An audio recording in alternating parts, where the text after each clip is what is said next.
When you play the Game of Thrones, you subscribe and like, or you die. There is no middle ground.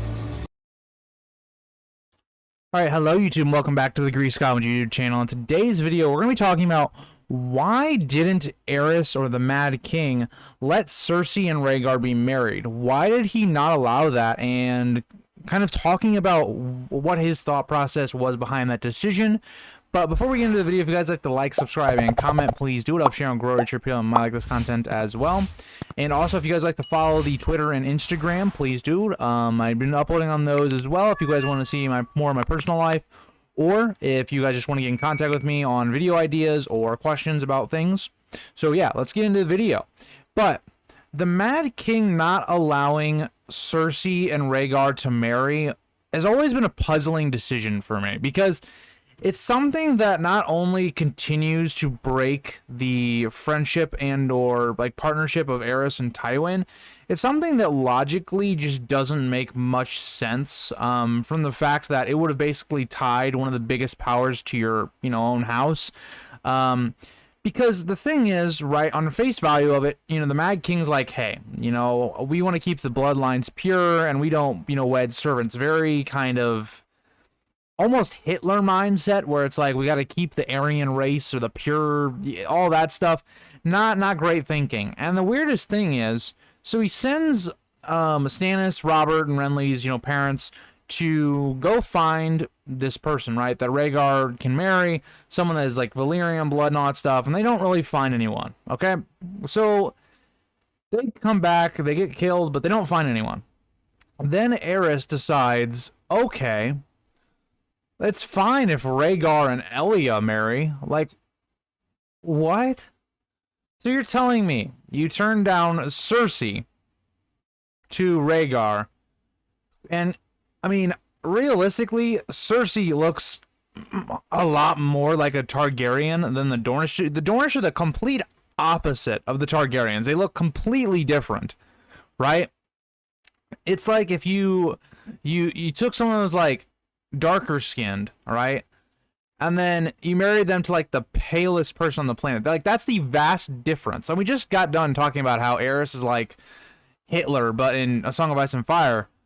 So this almost makes no sense when you think about it, right?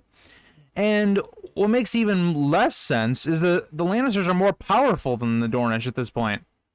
So why would Aerys allow this? Right, let's go through, I think, his reasoning. So I think his first reasoning was he was just jealous of Tywin. He didn't want Tywin to get more power. He didn't want to feel like he was in an alliance or he was just straight up with Tywin, because then all the rumors start again, is it Tywin who's ruling the kingdoms. I think that was the big reasoning. I think the second reasoning was, yes, Aerys did want to find a Valyrian person for Rhaegar, because he was supposedly the prince who was promised and all that stuff. So I think he wanted that to happen as well.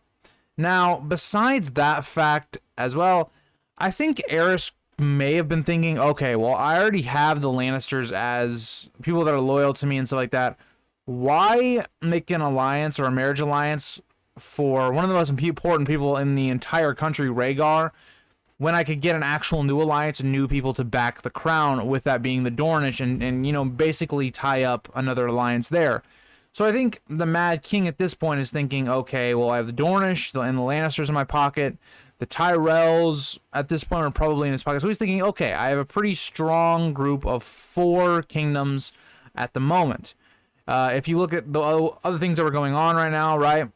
Let me rephrase that. Not 4, but like 3 other powers besides the Targaryens. Let's put it that way.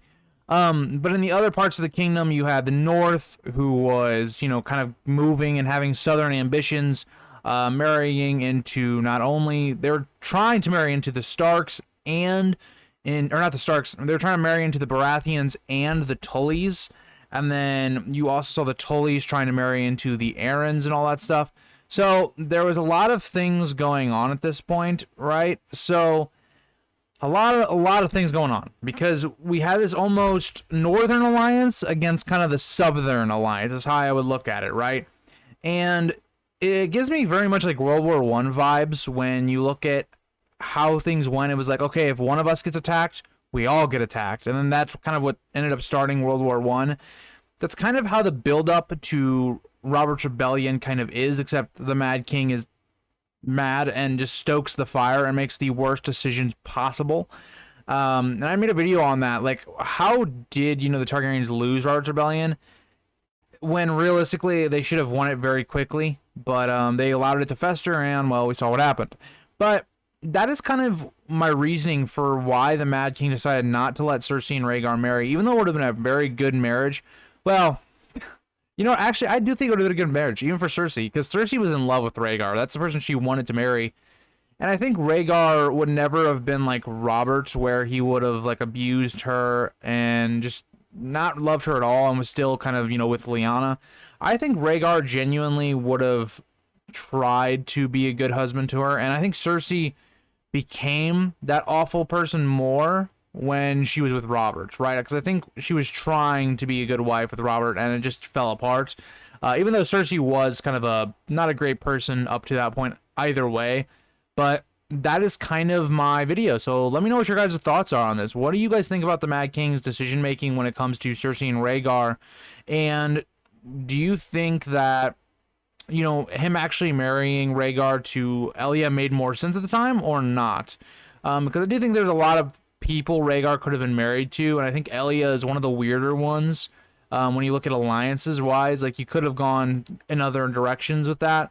Thank you guys for watching, and I'll see you guys all in the next video. Bye, guys. If you think this has a happy ending, you haven't been paying attention.